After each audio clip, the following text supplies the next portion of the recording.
সূরাতুল লাহাব পাঠ করে এক মুষ্টি বালুর উপর ফু অথবা দম করলে কি হয় আপনি জানলে আশ্চর্য হয়ে যাবেন। প্রিয় দর্শক, এই আমলের মাধ্যমে আপনার চির থেকে চির শত্রুকে আপনি দমন করতে পারবেন, আপনার শত্রুকে আপনি নস্যাৎ করতে পারবেন। আপনার শত্রু আপনার উপর একের পর এক জুলুম করতেছে, একের পর এক নির্যাতন করতেছে, এই সূরাতুল লাহাবের মাধ্যমে আপনার শত্রুকে আপনি প্রতিহত করতে পারবেন। আপনার ঢল নেই, আপনার বল নেই, আপনার অর্থ নেই, আপনার সম্পদ নেই, আপনার ছেলে উপযুক্ত ছেলে নেই যে শত্রুর প্রতিবাদ করবে। এরকম পর্যায়ে আপনি নিরহ হয়ে আছেন, আর এই নিরহ পেয়ে আপনাকে আপনার শত্রু গোপনে প্রকাশ্যে উভয় অবস্থায় আপনাকে ক্ষতির মুখে ঢেলে দিচ্ছে, একের পর এক ক্ষতির সম্মুখীনে আপনাকে দাঁড় করাচ্ছে। কষ্ট দুঃখ সহ্য করতে করতে মনটা আপনার অনেক সময় এমন চাই যে দুনিয়া থেকে নিজে আপনি চলে যেতেন, আত্মহত্যা করতে মনে চাই। সাবধান, কষ্টের পরই চিরসুখ, সেটা মাথায় রাখতে হবে। শত্রু জুলুম করতেছে, শত্রু নির্যাতন করতেছে, আপনি সবর করুন, আল্লাহর কাছে বলুন, আল্লাহ তাআলা আপনার শত্রুকে প্রতিহত করে দিবে। সূরাতুল লাহাব এমন একটি সূরা, আল্লাহ তাআলা এই সূরা নাজিল করেছেন আবু লাহাবের স্ত্রী এই দুটাকে খতম করার জন্য। আল্লাহর নবী সাল্লাল্লাহু আলাইহি ওয়াসাল্লামকে হুমকি দুমকি দিয়েছিল যে দুনিয়ার থেকে বিদায় করে দিবে, শেষ করে দিবে, হ্যান করবে, ত্যান করবে ইত্যাদি বলে আল্লাহ রাসূল সাল্লাল্লাহু আলাইহি ওয়াসাল্লামকে বিভিন্ন ভাবে গালমন্দ করেছিল, থাপ্পড় দিবে, চর দিবে, এরকম ভাবে। তবে আল্লাহ তাআলা রাগান্বিত হয়ে জিবরাইল আলাইহিস সালাতু ওয়াস সালামের মাধ্যমে সূরাতুল লাহাব নাজিল করেছেন আর তার প্রতিউত্তর দিয়েছেন। সুবহানাল্লাহি ওয়া বিহামদি। এমনই ভাবে আপনার শত্রুকে আপনি প্রতিহত করতে পারবেন এই সূরাতুল লাহাবের মাধ্যমে। আমি সবকিছু জানিয়ে দিব আজকের ভিডিওতে। ধৈর্যের সাথে যদি সূরাতুল লাহাব পাঠ করে এক মুষ্টি বালুর উপর ফু দিতে পারেন, শত্রু যেদিকে যাবে পায়ে আগুন ধরে যাবে, শত্রুর পায়ে আগুন ধরে যাবে, ধাও ধাও করে আগুন জ্বলতে থাকবে, মাথার মগজ পর্যন্ত যাবে। এই বালু যেদিকে পড়বে সেদিকে শত্রু যদি যায় তাহলে তার শরীরে আগুন ধরে যাবে। এমনই একটি তদবির অথবা আমলের কথা প্রকাশ করতে যাচ্ছি।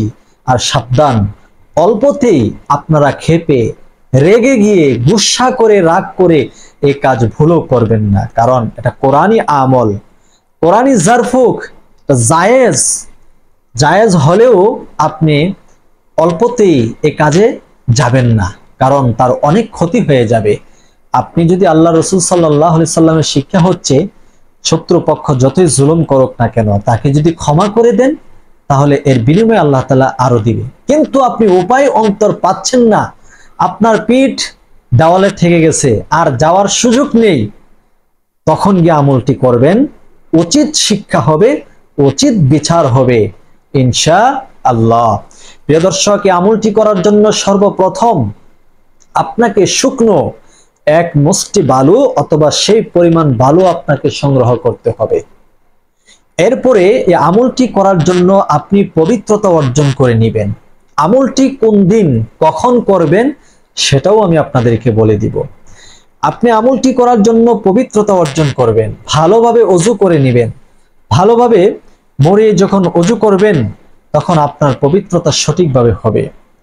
প্রিয় দর্শক, ওযু করার ক্ষেত্রে অনেক সময় আমাদের ওযুর যে ফরজ অঙ্গগুলো আছে এগুলো শুকনা থাকে, এই হাত ধুতে গিয়ে কোনি এই পর্যন্ত দুই, কিন্তু এই সাইড আসে না, ব্যাক সাইড আসে না, যার কারণে ওযু হয় না। এরকম ভাবে কপালের চুলের গোড়া থেকে নিয়ে থুতনির নিচ পর্যন্ত, এক কানের লতি থেকে নিয়ে অপর কানের লতি পর্যন্ত, এটা হলো মুখমণ্ডল। মুখ এটা ধৌত করা ফরজ, একবার ধৌত করা ফরজ, তিনবার ধৌত করা সুন্নাহ। এগুলো আমাদেরকে খেয়াল করে ওযু করতে হবে। এরপরে যখন পবিত্রতা অর্জন করে ফেলবেন, এই আমলটি করার নিয়তে বালু সামনে রাখবেন, পবিত্র বিছানাতে বসবেন, বসে আপনি তিনবার ইস্তেগফার আদায় করবেন।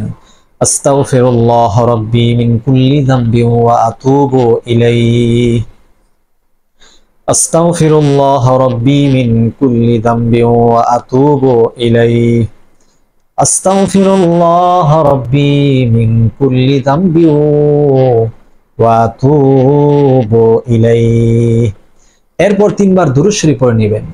আল্লাহুম্মা সাল্লি আলা মুহাম্মাদ ওয়া আলা আলি মুহাম্মাদ কামা সাল্লাইতা আলা ইব্রাহিম ওয়া আলা আলি ইব্রাহিম ইন্নাকা হামিদুম মাজিদ। আল্লাহুম্মা বারিক আলা মুহাম্মাদ ওয়া আলা আলি মুহাম্মাদ কামা বারাকতা আলা ইব্রাহিম ওয়া আলা আলি ইব্রাহিম ইন্নাকা হামিদুম মাজিদ। তিনবার ইস্তেগফার, তিনবার দুরুদে ইব্রাহিম যখন পাঠ করা কমপ্লিট হয়ে যাবে, তখন আপনি ওই বালু সামনে নিয়ে সূরাতুল লাহাব তিলাওয়াত করবেন আমার দেখানো নিয়মে। আপনি শুধু আউযু বিল্লাহি মিনাশ শাইতানির রাজিম পড়বেন, বিসমিল্লাহ এখানে পড়ার দরকার নেই। আপনি পড়বেন আউযু বিল্লাহি মিনাশ শাইতানির রাজিম তাব্বাত ইয়াদা আবি লাহাবি ওয়া তাব্বা মা আগনা আনহু মালুহু ওয়া মা কাসাব সায়াসলা নারান যাতা লাহাবি ওয়া ইমরাআতুহু হাম্মালাতাল হাতাব ফি জিদিহা হাবলুম মিন মাসাদ। যখন সূরাতুল লাহাব সহি শুদ্ধভাবে একবার পাঠ করা হয়ে যাবে, তখন আপনি ওই বালুর উপর আস্তে করে ফু দিবেন, কারণ বালু থাকবে শুকনা, জোরে ফু দিলে আপনার চোখের মধ্যে পড়তে পারে। সেজন্য চক্ষুটা কিছুটা বন্ধ করে আস্তে করে ফু দিবেন, যাতে সমস্ত বালুর উপরে আপনার ফু অথবা দমটা লেগে যায়, যেমন বাস। এরপর আবার পড়বেন বিসমিল্লাহির রহমানির রহিম তাব্বাত ইয়াদা আবি লাহাবি ওয়া তাব্বা মা আগনা আনহু মালুহু ওয়া মা কাসাব সায়াসলা নারান যাতা লাহাবি ওয়া ইমরাআতুহু হাম্মালাতাল হাতাব ফি জিদিহা হাবলুম মিন মাসাদ। ওই বালুর উপর আরো একটি ফু দিবেন। এরকম ভাবে সূরাতুল লাহাব পাঠ করবেন মাত্র তিনবার, তিনটি ফু এই বালুর উপর দিবেন। এরপর তিনবার দুরূদ শরীফ পড়বেন সাল্লাল্লাহু আলাইহি ওয়াসাল্লাম সাল্লাল্লাহু আলাইহি ওয়াসাল্লাম সাল্লাল্লাহু আলাইহি ওয়াসাল্লাম। দুইটি ফু এই বালুর উপর দিবেন। এখন আমি আপনাদেরকে জানিয়ে দিব এই বালু কখন, কিভাবে, কি করবেন।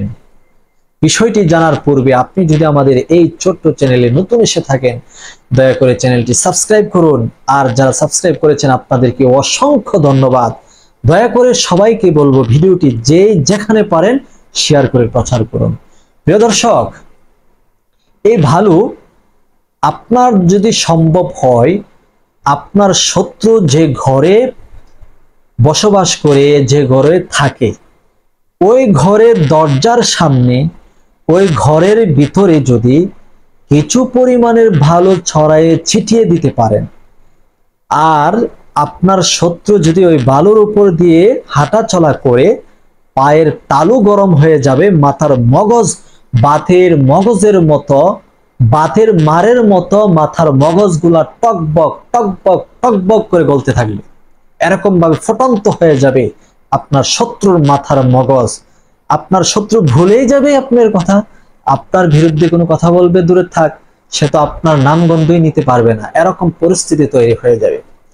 এটা যদি সম্ভব না হয়, তাহলে আপনার শত্রু যে রাস্তা দিয়ে চলাচল করে, সেই রাস্তায় বালু ছড়ায় ছিটিয়ে দিয়ে দিবেন আপনার শত্রুর উদ্দেশ্য করে। ইনশাআল্লাহ শত্রু টের পাবে, হাঁটবে আর টের পাবে যে কি হচ্ছে। আপনার সাথে আর জুলুম করবে না, আপনার কোনো বিষয় নিয়ে সে নাক গালাবে না। যদি আমলটি করতে পারেন সহিভাবে, ইনশাআল্লাহ 100% কাজ হবে। প্রিয় দর্শক, আজকের ভিডিওটি আপনাদের কাছে কেমন হয়েছে অবশ্যই মতামত জানাবেন কমেন্ট বক্সে। কি ধরনের ভিডিও আপনারা চাচ্ছেন এবং কি পরিমাণের ভিডিও আপনারা চাচ্ছেন অবশ্যই সেটাও জানাবেন। আর আমাদের এই ভিডিওটি কমপক্ষে 10 থেকে 12 মিনিট 14 মিনিট হয়ে থাকে সবসময়। আপনারা বিরক্ত হবেন না। অবশ্যই আপনারা ভিডিও দেখার পূর্বে দেখেছেন ভিডিওটা কত মিনিট, অবশ্যই সেটা দেখে আপনারা ক্লিক করেছেন। তো কমেন্ট বক্সে বাজে কোনো মন্তব্য করবেন না। আপনাদের উদ্দেশ্য করে আমাদের 2-4টা কথা বেশি বলা, যাতে করে সহজে বুঝতে পারেন। সকলে ভালো থাকবেন, সুস্থ থাকবেন, আপনাদের কল্যাণে যেন আরো খেদমত করতে পারি। নিয়মিতভাবে দোয়া করবেন শরীর স্বাস্থ্য যেন ভালো থাকে। আসসালামু আলাইকুম ওয়া রাহমাতুল্লাহ।